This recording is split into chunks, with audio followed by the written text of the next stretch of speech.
Boa noite, meus irmãos. Vamos dar início ao Evangelho desta noite, do SEC, fazendo uma prece inicial. Mestre Jesus, que conheceis todas as nossas imperfeições, que nos ama profundamente, auxilia-nos a compreender as leis divinas. Faz-nos entender teu Evangelho de luz, ensina-nos a aplicá-lo em nossas vidas, a fim de que sejamos cada dia melhores do que fomos ontem. Auxilia-nos, Mestre, a reconhecermos e corrigirmos nossas falhas e nossas imperfeições. Dai-nos força e coragem para sermos humildes e mostrar-nos o caminho da iniciativa para solucionarmos nossas dificuldades, mostrar-nos o caminho da persistência para evitarmos o desânimo e o caminho da caridade para evitarmos o egoísmo e podermos dividir os benefícios que recebemos neste Evangelho. Auxilia-nos a sermos merecedores do teu amor. Que assim seja. Graças a Deus, graças a Jesus.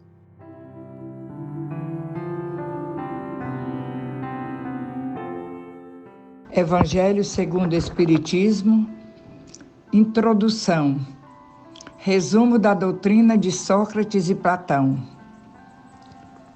O homem é uma alma encarnada. Antes da sua encarnação, existia unida aos tipos primordiais, às ideias do verdadeiro, do bem e do belo. Separa-se deles, encarnando, e recordando seu passado, é mais ou menos atormentada pelo desejo de voltar a ele. Não se pode enunciar mais claramente a distinção e a independência entre o princípio inteligente e o princípio material. É, além disso, a doutrina da pré-existência da alma, da vaga intuição que ela guarda de um outro mundo a que aspira, da sua sobrevivência ao corpo, da sua saída do mundo espiritual para encarnar e da sua volta a esse mesmo mundo após a morte. É, finalmente, o germe da doutrina dos anjos decaídos. A alma se transvia e se perturba quando se serve do corpo para considerar qualquer objeto.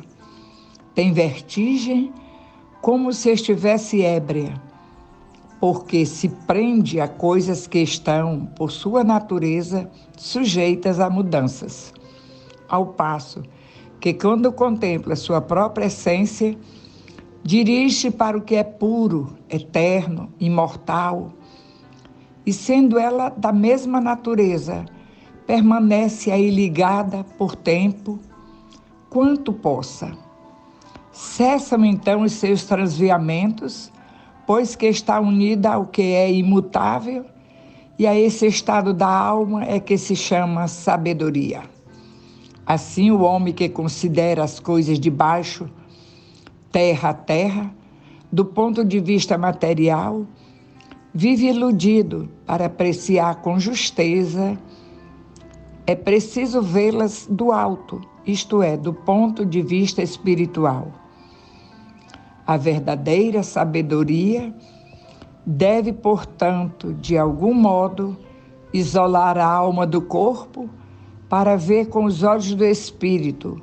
É o que ensina o Espiritismo, no capítulo 2, item 5.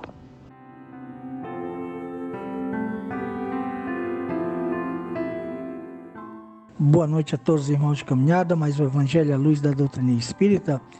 E as nossas reflexões voltam-se exatamente para o referido Evangelho, o resumo da doutrina de Sócrates e Platão. Aliás, tanto o Sócrates como o Platão, eles vão buscar esclarecer sobre a existência de dois princípios, material e espiritual, ambos independentes, mas que se juntam no homem, corpo e alma. E eles dizem que o homem é uma alma encarnada, que tem uma vaga ideia do mundo de onde veio, ao qual aspira.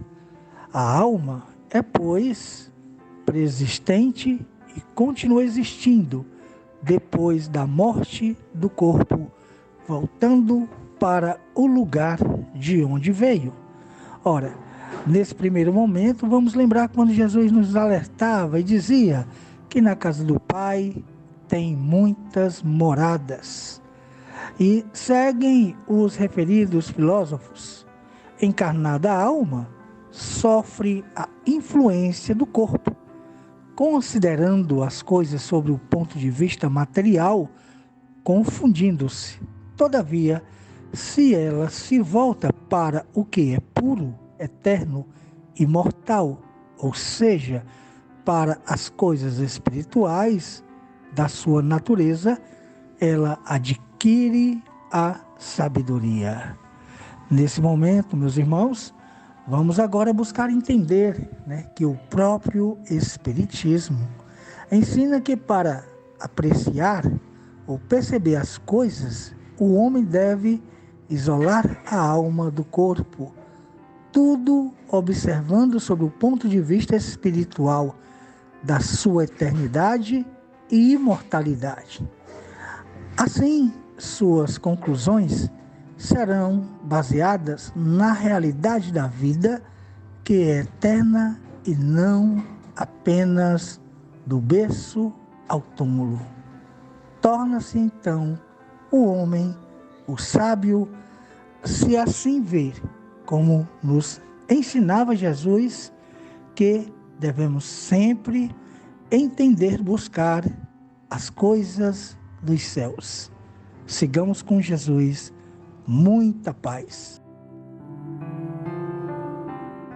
Então, meus irmãos, após a leitura do Evangelho, façamos uma oração para a fluidificação e magnetização da água.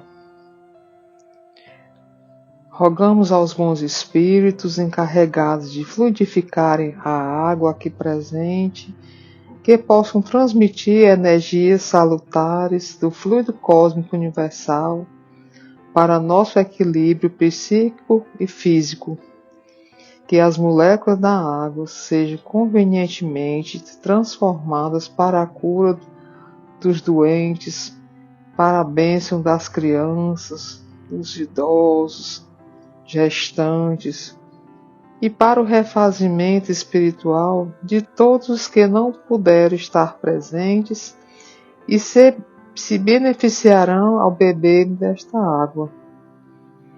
Que este santo momento inspire a todos nós a nos tornarmos mais humildes, caridosos e fraternos uns com os outros. Obrigada a todos os espíritos de luz. Obrigada, Jesus, e obrigada ao nosso Pai Celestial, Deus de amor, que assim seja.